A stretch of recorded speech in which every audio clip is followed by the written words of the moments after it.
Hi viewers, welcome to our channel. ప్రస్తుతం మనతో పాటు భరద్వాజ్ గారు సీనియర్ జర్నలిస్ట్, వారితో ఒకసారి మాట్లాడదాం.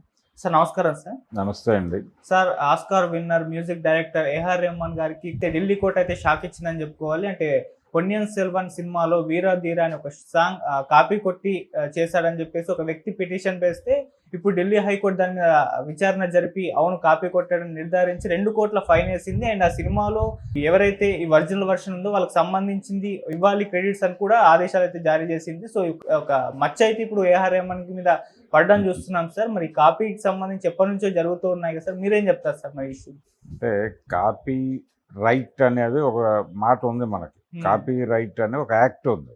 అయితే దీన్ని ఎలా అడాప్ట్ చేస్తారంటే సినిమా వాళ్ళు కాపీ కొట్టడం మా హక్కు అన్నట్టుగా అడాప్ట్ చేస్తారు. అంటే కాపీ అనేది కాదు కానీ ఇన్స్పిరేషన్ అంటారు. ఇమిటేషనా ఇన్స్పిరేషనా అనేది ఒక చర్చ ఉంది సంగీత ప్రపంచంలో. ఇప్పుడు ఒక హిందీ పాట చాలా సందర్భాల్లో, అంటే బాలీవుడ్లో వచ్చినటువంటి ఒక పాటని ఒకే సంవత్సరం తెలుగులో 3 మ్యూజిక్ డైరెక్టర్లు 3 పద్ధతుల్లో అడాప్ట్ చేసినటువంటి సందర్భాలు ఉన్నాయి. అంటే ఘంటసాల వెంకటేశ్వరరావు గారు ఒక పద్ధతిలో అడాప్ట్ చేస్తే, పెండ్యాల నాగేశ్వరరావు గారు ఇంకో పద్ధతిలో అడాప్ట్ చేస్తే అలా మొత్తం అర్థమవుతుంది. అలాగే శారద అని ఒక సినిమా ఉంది, విశ్వనాథ్ గారు డైరెక్ట్ చేసిన శోభన్ బాబు గారి సినిమా. దాంట్లో టైటిల్ సాంగ్ ఉంటుంది, శారద నిన్ను చేరగా అని. యాక్చువల్గా ఆ పాట విన్నప్పుడు అది ఎక్కడి నుంచి ఇన్స్పైర్ అయ్యాడు ఆయన, మ్యూజిక్ డైరెక్టర్ చక్రవర్తి గారు ఎక్కడి నుంచి ఇన్స్పైర్ అయ్యాడు అనేది అర్థం కాదు, కానీ క్లోజింగ్ నోట్ దగ్గర అలా అర్థమవుతుంది ఆయన ఎక్కడి నుంచి తీసుకున్నాడు దీన్ని అనేది. అది ఆరాధన అని రాజేష్ ఖన్నా సినిమా ఉంది.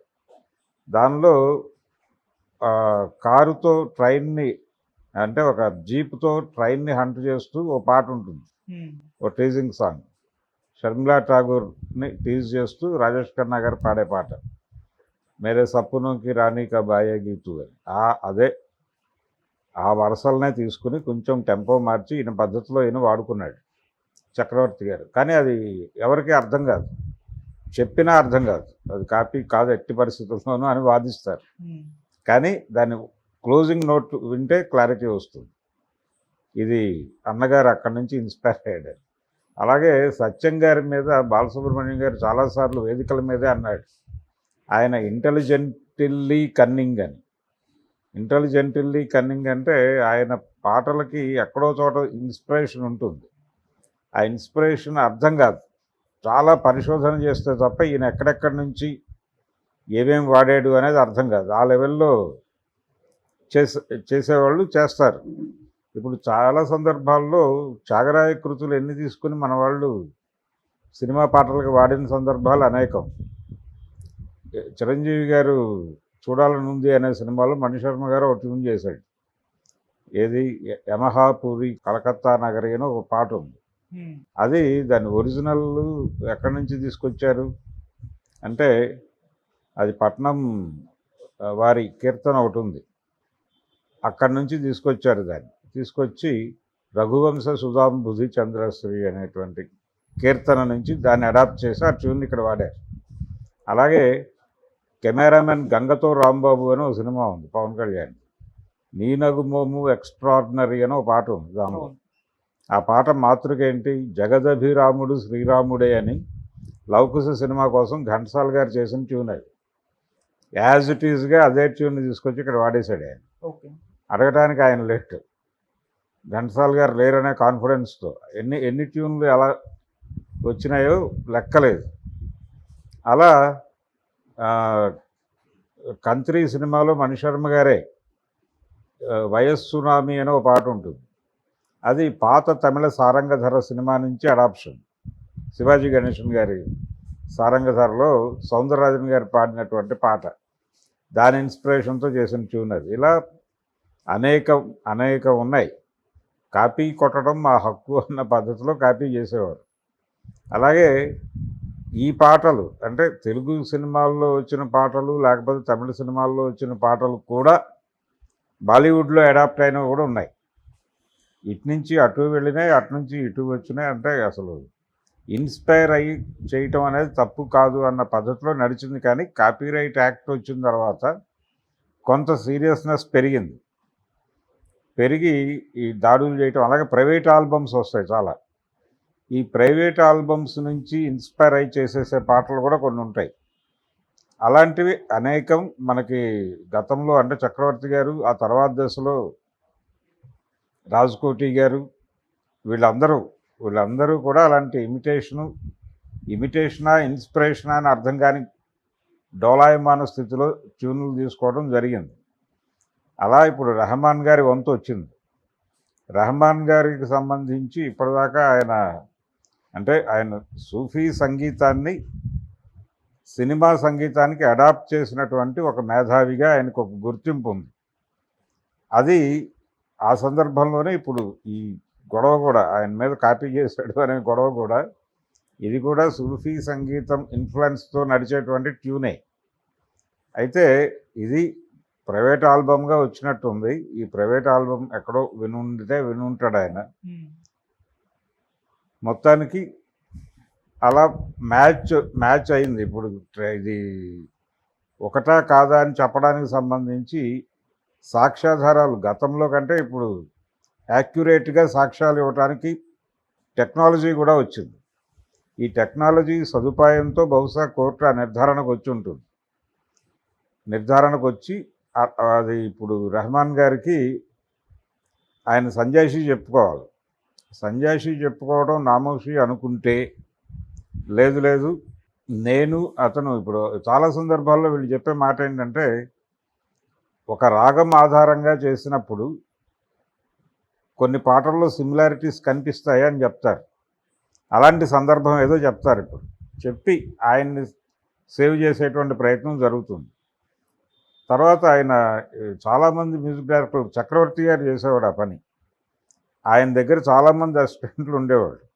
వాళ్ళు ఎక్కడెక్కడో ఏదేదో వినేసి ఆ నోట్స్ ఆయనకి ఇచ్చేవారు. ఆయన చూసి ఇది బాగానే ఉంది, ఇది మనం బలానా చోట అడాప్ట్ చేయొచ్చు అనేవాడు. అలాగే జానపద పాటల నుంచి, ఫోక్ సాంగ్స్ నుంచి అడాప్షన్ ఎక్కువ ఉండేది చక్రవర్తి గారి దగ్గర. ఆయన ఫోక్ సాంగ్స్ మీద చాలా కమాండ్ ఉండేది. కారణం ఆయన నాజర్ గారి దగ్గర సంగీతం నేర్చుకున్నాడు కొంతకాలం. అందుకని ఫోక్ మీద కమాండ్ ఉండడం చేత అక్కడి నుంచి పట్టుకొచ్చి ఇక్కడ వాడేసేవాడు సినిమాల్లో. ఈ ధోరణి చాలా కీరవాణి గారిలో కూడా ఉంది. కీరవాణి గారు అలా దొరికిన సందర్భాలు కూడా ఉన్నాయి. ఏం పిల్లడో వెళ్దాం వస్తావా అనే విషయంలో మగధీరాలో ఆ బిట్టు వాడినందుకు వంగపండు ప్రసాద్ రచ్చ చేశాడు. అప్పుడు నా ట్యూను వాడేశారు అని, నా పాట వాడేశారు అంటే చివరికి ఫైనల్గా పిలిచి గీతా ఆర్ట్స్లో ఏదో సెటిల్మెంట్ చేశారు. ఇప్పుడు కూడా అలాంటి సెటిల్మెంట్ ఒకటి జరుగుతుంది రెహమాన్కి. ఇళయరాజా గారు కూడా ఒక Hindi cinema tune, SD Burman గారు చేసిన ట్యూన్ ఒకటి, దాని ఇన్స్పిరేషన్తో ఈయన చేసింది ఉంది. అలాగే సలీల్ చౌదరి చేసినటువంటి ట్యూన్స్ ఇన్స్పిరేషన్తో చేసినవి ఉన్నాయి. శ్యామల్ మిత్రా బెంగాలీ మ్యూజిక్ డైరెక్టర్ చేసిన ట్యూన్స్ ఇన్స్పిరేషన్తో చేసిన పాటలు కూడా కొన్ని కలవు. అయితే ఆయా మ్యూజిక్ డైరెక్టర్లు ఎవరు పెద్దగా స్పందించలేదు, పట్టించుకోలేదు. అంటే ఒకసారి ఎప్పుడో ఎస్పి బాలసుబ్రహ్మణ్యం గారు బాంబేలో ఆయన హిందీ సినిమాల్లో రెగ్యులర్గా పాడుతున్న రోజుల్లో, సాగర్ సినిమాలో ఆయన పాటలు పాడుతున్న టైంలో ఆర్డి బర్మన్ ఆ సినిమాకి మ్యూజిక్ డైరెక్టర్, ఆయన పిలిచి కూర్చోబెట్టి సత్యం గారు ఎలా ఉన్నారు అని అడిగాడట. నువ్వు మెడ్రాస్ నుంచి వచ్చి పాడుతున్నావు కదా, సత్యం గారు ఎలా ఉన్నారు అంటే, ఆయన ప్రతిభ ఇక్కడ దాకా తెలుసా అని ఆశ్చర్యపోయాట ఆయన బాలసుబ్రహ్మణ్యం. అంటే అప్పుడు చెప్పాట ఆయన, బాబు ఆయన సువర్ణ సుందరి టైంలో ఇక్కడే చేశాడు కదా, బాంబేలోనే మేము చూసాం. చాలా అంటే ఏదైనా సరే అలా పట్టుకుని దాన్ని తనకు అనుగుణంగా మలుచుకోవడంలో ఆయన సిద్ధాస్తుడు. అందుకని ఆయన పాటలు కొంచెం గమనిస్తూ ఉంటాం, ఎవరెవరం వెళ్ళిపోతున్నాం ఆ పాటల్లోకి అనేది మేము కూడా చెక్ చేసుకుంటామని చెప్పారట ఆయన. అది బాలసుబ్రహ్మణ్యం గారు పాడతాతీయగా వేదికల మీద చెప్పిన మాట. అందుకని ఇంటెలిజెంట్లీ కన్నింగ్ అనేవాడు ఆయన సత్యం గారు. అలా చాలామంది చాలా పాటలు ఎక్కడెక్కడి నుంచో ఆలంబనలు తీసుకుని చేసేయటం అనేది మనకు ఒక కల్చర్గా డెవలప్ అయింది. కానీ ఇలాంటివి మంచివే. ఇప్పుడు రెహమాన్ మీద కేసు పెట్టడం, అది దొరకటం అనేది మంచిదే. అంటే కనీసం ఒక ప్రైవసీ, లీగల్ ప్రైవసీ ఉంది దీనికి. ఒక ఎటువంటి వాడైనా కోర్టు ముందు తలవగక తప్పదు. కాబట్టి కోర్టు నుంచి ఒక నిర్ధారణ వచ్చేసింది. ఇప్పుడు నిర్ధారణ వచ్చేసింది కాబట్టి ఆయన సన్యాసి చెప్పుకోవటం ఇది సంగీత ప్రపంచంలో కొంచెం ప్రకంపనలు సృష్టిస్తుంది. కొంచెం కాపీ కొట్టడం అనేది తగ్గే అవకాశం ఉంటుంది. అంటే అడాప్షన్ అని చెప్తారు వీళ్ళు, కాపీ అనరు, ఇన్స్పిరేషన్ అంటారు.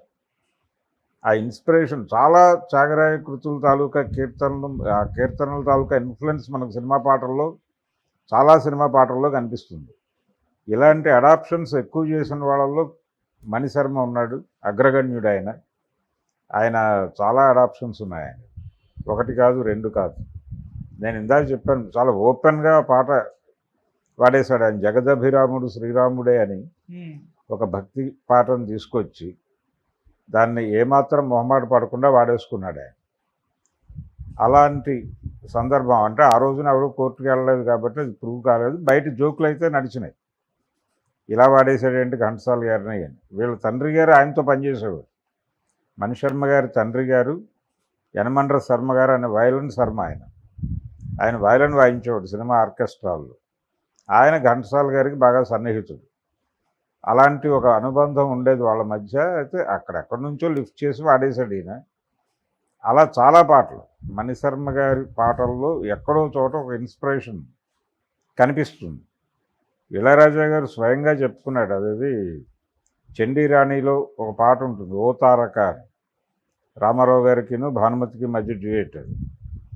ఆ ట్యూన్ని ఆ ట్యూన్ ఛాయలు రాకుండా ఆ పద్ధతిలో ఎలా పాట చేయాలని చాలాసార్లు ప్రయత్నం చేశాను నేను అని ఆయన ఓపెన్గా ఎంఎస్ విశ్వనాథన్ గారి ముందే కన్ఫెస్ అయ్యాడు. ఆ వీడియో ఉంది యూట్యూబ్లో. అది ఓపెన్, నేను నేరుగా ఈ పాట వాడేద్దాం అనుకుంటున్నానని చెప్పాడు ఆయన. ఇలాంటి సందర్భాలు వేరు. కానీ ఇప్పుడు రెహమాన్కి ఒక స్థాయి స్ట్రైచర్ ఉంది. ఈ స్ట్రైచర్ ఉన్న మనిషి మీద ఇలాంటి రిమార్క్ రావటం అనేది కొంచెం ఇబ్బందికరం. అయినప్పటికీ పైగా ఇండియన్ ప్రౌడ్ అని చెప్పుకుంటారు కదా, ప్రైడ్ అని చెప్పుకుంటారు కదా ఆయన. కాబట్టి ఇండియన్ ప్రైడ్ అని ప్రౌడ్గా చెప్పుకునేటువంటి రెహమాన్ గారి మీద ఈ గొడవ రావటం అనేది సంగీత ప్రపంచంలో ఓ చిన్న ఉలికిపాటుకి గురి చేస్తుంది ఖచ్చితంగా. ఈ ఇన్స్పిరేషన్ కానీ ఏదైనా కానీ ఓపెన్గా చెప్పేసి వాళ్ళ క్రెడిట్స్ ఇవ్వడం మంచిది. అంటే నేను ఫలానా పాట విని ఇన్స్పైర్ అయ్యి పాట చేశాను, అందుకని వాళ్ళకు కూడా క్రెడిట్స్ ఇస్తున్నాం. ఇప్పుడు మణిశర్మ గారు ఆ టైంలో చెప్పుకుని ఉండాల్సింది, నాకు ఆ ట్యూన్ ఎక్కడో చోట వాడాలనిపించింది. లేకపోతే మనం ఇందాక చెప్పుకున్నట్టు శివాజీ గణేషన్ గారి సినిమా నుంచి ఆ పాట తీసుకొచ్చి వాడాడు కంత్రీలో. వాడినప్పుడు అది కూడా చెప్పుకుని ఉండాల్సింది, సారంగసర నుంచి నేను తీసుకొచ్చి వాడాను, తమిళ సారంగసర నుంచి తీసుకొచ్చి ఈ ట్యూన్ని వాడాను, ఎంఎస్ విశ్వనాథన్ గారిది ఇది, దాని ఇన్స్పిరేషన్తో ఇది చేశారని చెప్పేసి ఉంటే పోయేది ఓపెన్గానే. అలాంటిది జరగట్లేదు మన దగ్గర. అది జరగాలి ఇప్పుడు కనీసం. జరిపి వాళ్ళని పిలిచి వాళ్ళకి ఏదో తృణమో పణమో ఇచ్చేసి ముందే గౌరవిస్తే పద్ధతిగా ఉంటుంది. ఇప్పుడు ఎలాగో ఆ పని చేయమని కోర్టు చెప్పింది కాబట్టి ఇప్పుడైనా అది చేయాల్సి ఉంటుంది.